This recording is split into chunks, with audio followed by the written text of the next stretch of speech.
Eugene Dubois menemukan Homo erectus di lembah ular terlihat dari kepala ular.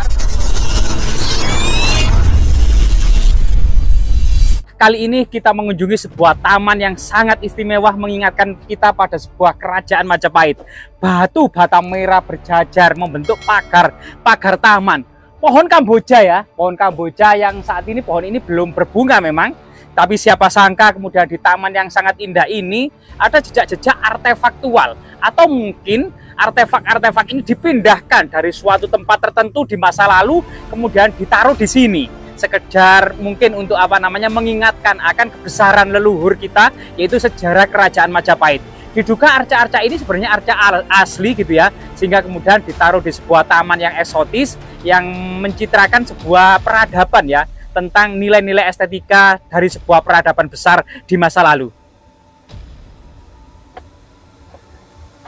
Nah, di sini juga ditanami ke pohon Kamboja ya, dan di sini ada lesung kayu. Nah, lesung kayu, nah ini ternyata juga memiliki nilai-nilai mungkin untuk mengingat ya kejayaan peradaban masa lalu. Selain kemudian nilai-nilai eksentrik gitu ya bagi orang-orang atau bagi kalangan penggemar barang-barang antik. Namun sejarah tidak hanya kemudian bicara barang antik, melainkan juga motivasi, inspirasi, dan jati diri ya. Nah, terutama di bawah pohon ini kita akan coba menyelidiki. Kemungkinan ada jejak-jejak artefaktual ya. Nah, misalnya beberapa batu ditulis gitu ya, mengingatkan kita pada batu tulis. Namun ini adalah sebuah peringatan ya, agar kemudian membuang sampah pada tempatnya. Nah, batu-batu besar juga ditata sedemikian rupa ya. Jadi mengingatkan pada kondisi Pulau Jawa dan Nusantara, di mana sebuah lautan yang maha luas, sebuah samudra yang terdiri dari pulau-pulau yang sangat banyak, membentuk sebuah gugusan yang dikenal dengan Indonesia modern saat ini, dan di masa Majapahit atau masa lalu dikenal dengan peradaban Nusantara. Nah, coba kita keliling di pohon ini ya. Kemungkinan ada jejak-jejak artefaktual yang sangat penting yang ditaruh oleh para pengelola dari taman ini ya. Nah, ini ada beberapa batu yang sangat luar biasa sekali, malah mirip dengan meja batu ya, atau dolmen. Ada semacam guratan atau pahatan di sini gitu ya. Nah, ini apakah mungkin dipahat secara baru ataukah memang sebuah tinggalan, kita juga kurang tahu. Namun batu-batu yang ada di sini juga mengingatkan kita pada zaman prasejarah. Ada namanya dolmen, meja batu persajian gitu ya. Dimana masyarakat prasejarah itu memang masyarakat Nusantara yang mendiami pulau-pulau ini memang mengajarkan pengalaman hidup manusia lebih dari 1,5 juta tahun silam.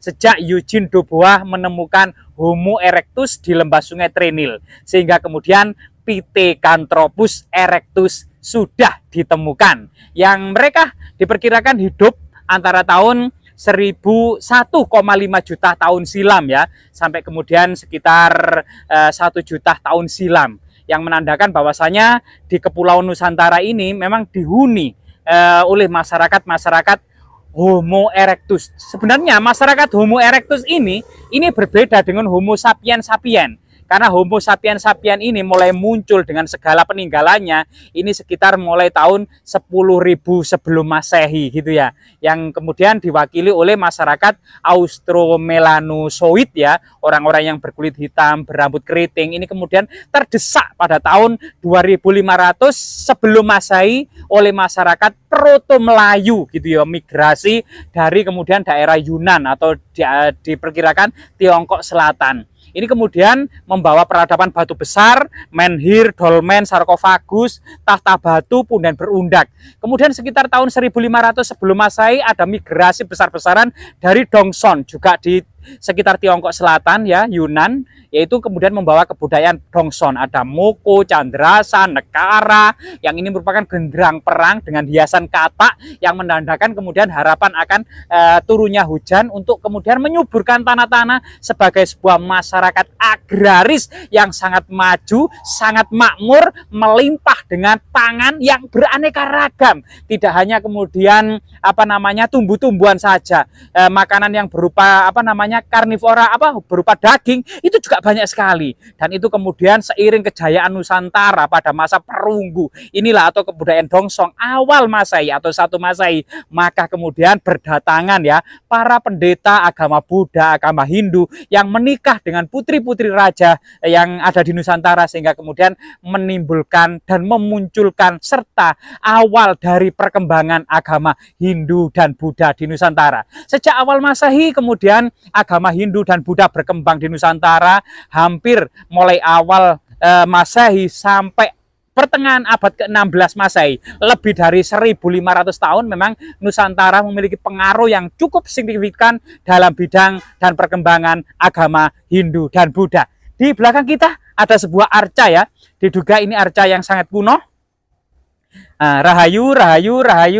Jadi langgam raca ini kemungkinan langgam arca Singosari, ada beberapa tambahan seperti kalungnya ini kemungkinan ada tambahan semen gitu ya, seperti gadanya ini ada tambahan semen, tangan-tangannya, namun di dalamnya kemungkinan ini adalah arca yang asli ya, dari segi rambutnya yang keriting gitu ya, kemudian antingnya, dan di sini itu ada membawa ular ya.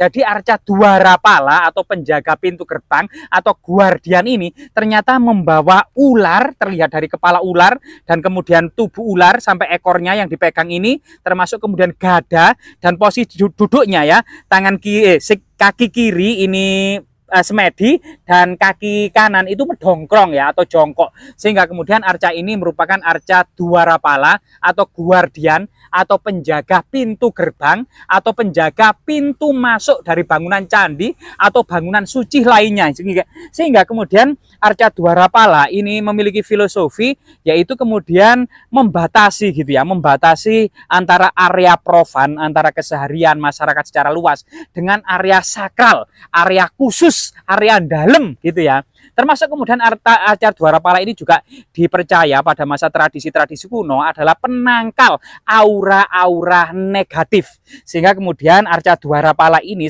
memiliki pengaruh gitu ya dalam peradaban tradisi Nusantara, termasuk kemudian dalam tradisi perkembangan agama Hindu dan Buddha, dan kita akan mendapati saat ini adalah berupa tinggalan gitu ya, berupa tinggalan atau the dead monument. Karena memang seperti di Pulau Bali, tinggalan-tinggalan seperti ini masih merupakan satu kesatuan budaya yang dikenal dengan the living gitu ya, the living tradition.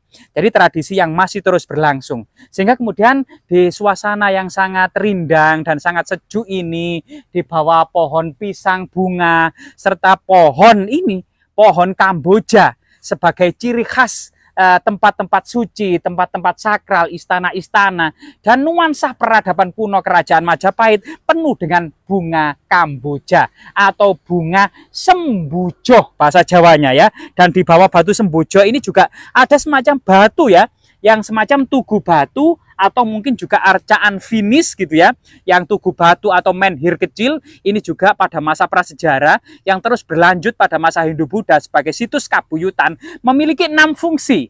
Yang pertama adalah sebagai peringatan, yang kedua sebagai tempat bersemayamnya arwah-arwah leluhur, yang ketiga tempat kemudian persajian, yang keempat adalah untuk mengikat binatang kurban, yang kelima untuk area bermusyawarah para tetua desa, serta kemudian lambang kesuburan ya, lambang palus yang berdiri tegak yang mengingatkan pada sebuah lambang-lambang kesuburan. Karena masyarakat agraris Jawa ini berkembang seiring dengan tumbuhnya padi.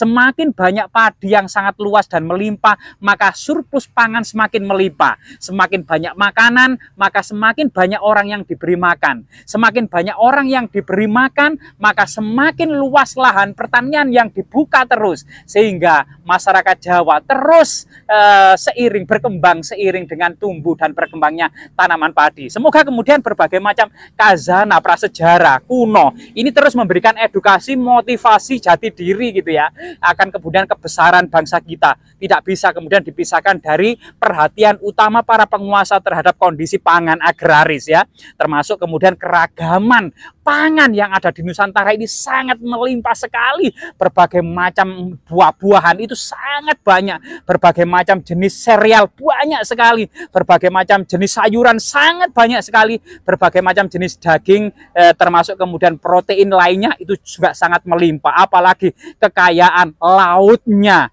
ikannya, wah sangat melimpah sekali. Ini sebuah negeri yang sangat diberkahi, yang merupakan sebuah potensi yang tentunya kita harus selalu positif thinking, kita harus selalu berbuat positif serta bangkit untuk melanjutkan kembali kejayaan di masa lalu. Semoga bermanfaat.